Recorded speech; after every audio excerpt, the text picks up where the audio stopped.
ये है बाबल की सरजमीन, जहां एक बादशाह ने खुद को खुदा कह दिया।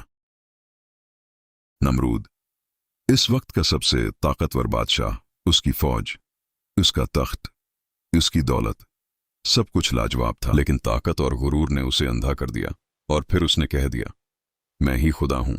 लोग डर के मारे उसे खुदा मानने लगे, लेकिन दिलों में सब जानते थे ये गलत है। तब हजरत इब्राहिम अलैहिस्सलाम आए, बूढ़े, कमजोर, लेकिन हक पर। इब्राहिम अलैहिस्सलाम ने कहा, खुदा वो है जो सूरज मशरिक से निकालता है। अगर तुम खुदा हो तो उसे मगरिब से निकाल कर दिखाओ। नमरूद हंसा और बोला, अच्छा, कहे अपने खुदा से कि फौज तैयार करे, मैं भी अपनी फौज तैयार करूंगा। नमरूद ने हुक्म दिया, एक बहुत ऊंची इमारत बनाओ। मैं आसमान पर चढ़कर इस खुदा को चैलेंज करूंगा। वो इस खतरनाक इमारत पर चढ़ा, सांस फूल रहा था, लेकिन गुरूर उसे ऊपर ले गया और उसने आसमान की तरफ तीर चलाकर बोला, ए खुदा, अगर तो है तो सामने आ। तीर वापस आया, इस पर खून जैसा कुछ लगा था। नमरूद ने सोचा, मैंने खुदा को जख्मी कर दिया। लेकिन आसमान में बादल जमा होने लगे। अल्लाह की कुदरत अब जाहिर होने वाली थी। और फिर छोटे छोटे मुच्छर नजर आने लगे, पहले 1, फिर 10, फिर 100, फिर 1000, फिर लाख। अल्लाह ने अपनी सबसे छोटी मखलूक को भेजा। नमरूद की लाखों की फौज तैयार खड़ी थी। तलवारें, नेज़े, हाथी, घोड़े, सब कुछ था। लेकिन फिर मुच्छरों का समंदर टूट पड़ा। फौजी चीखते, भागते, गरते। हजारों मुच्छर हर सिपाही पर, कोई बच नहीं सकता था। नमरूद अपने महल से देख रहा था, उसकी लाखों की फौज एक कीड़े से हार रही थी। उसका गुरूर टूटने लगा। लाखों की फौज शिकस्त खा गई। मैदान खाली, सिर्फ हथियार पड़े थे और मुच्छर अभी भी मंडला रहे थे। लेकिन उनमें से एक मुच्छर जो लंगड़ा था, अल्लाह ने उसे खास काम के लिए चुना। सबसे कमजोर लेकिन सबसे ताकतवर बनने वाला। रात हो गई। नमरूद अपने महल में सो गया, बेखबर कि उसका अंजाम करीब है। ताकतवर बादशाह अब बेबस सो रहा था। वो लंगड़ा मुच्छर मुहाफिजों के पास से गुजरा, कोई न देख सका।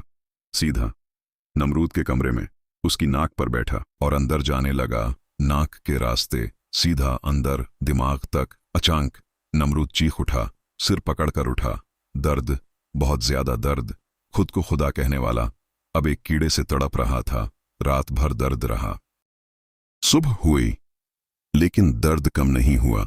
अगला दिन और अगला दिन दर्द बरकरार। हकीमों को बुलाया, दवाएं लाएं, जादूगरों को बुलाया, मंत्र पढ़े, मगर कुछ फायदा नहीं हुआ। अल्लाह का अजाब कोई नहीं रोक सकता। और फिर वो दिन आया। नमरूद ने अपने नौकरों से कहा, मेरे सिर पर जोते मारो। खुद को खुदा कहने वाला अब जोते मांग रहा था। नौकर जोते मारते। थोड़ी देर के लिए दर्द कम हो जाता, फिर वापस आ जाता। ये सिलसिला दिन रात चलता रहा। दिन गुजरे, हफ्ते गुजरे, महीने गुजरे। नमरूद तड़पता रहा। उसका तख्त खाली रहा। उसकी सल्तनत बिखरने लगी। और आखिर में वो दिन आया, नमरूद मर गया। उसका तख्त खत्म हो गया, उसका ताज बेकार हो गया, सब कुछ मिट्टी में मिल गया।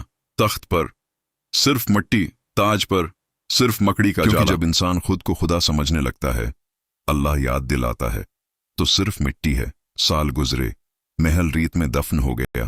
तारीख ने उसे भुला दिया, लेकिन सबक हमेशा के लिए रह गया। आजिज़ी, गुरूर तबाही लाता है। अल्लाह के सामने सब बराबर हैं। अल्लाह को अपनी कुदरत दिखाने के लिए बड़ी चीज की जरूरत नहीं। सबसे छोटी मखलूक सबसे बड़े बादशाह को हरा सकती है। हम सब मिट्टी हैं और मिट्टी में वापस जाना है। कोई इतना ताकतवर नहीं कि मौत से बच सके। ये किस्सा कुरान में है, ताकि हम सीखें, ताकि हम समझें, ताकि हम गुरूर से बचें। अगर ये कहानी पसंद आई तो लाइक करें, शेयर करें, ताकि दूसरे भी सीखें। सब्सक्राइब करें मज़ीद इस्लामी कहानियों के लिए।